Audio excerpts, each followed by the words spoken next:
14 बरिसा पारा रामा आज घरे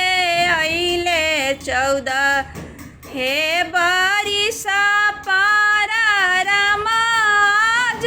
घरे अइले जेबना जेबैते आमा आमा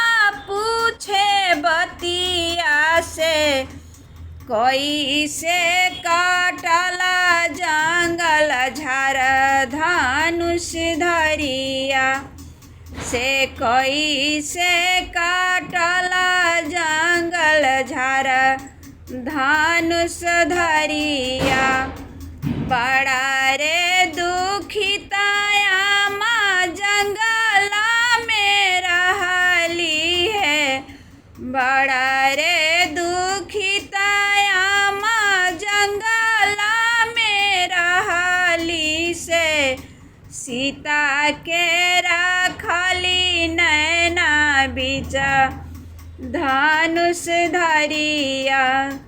से सीता के रखली नैना बीच धनुष धरिया।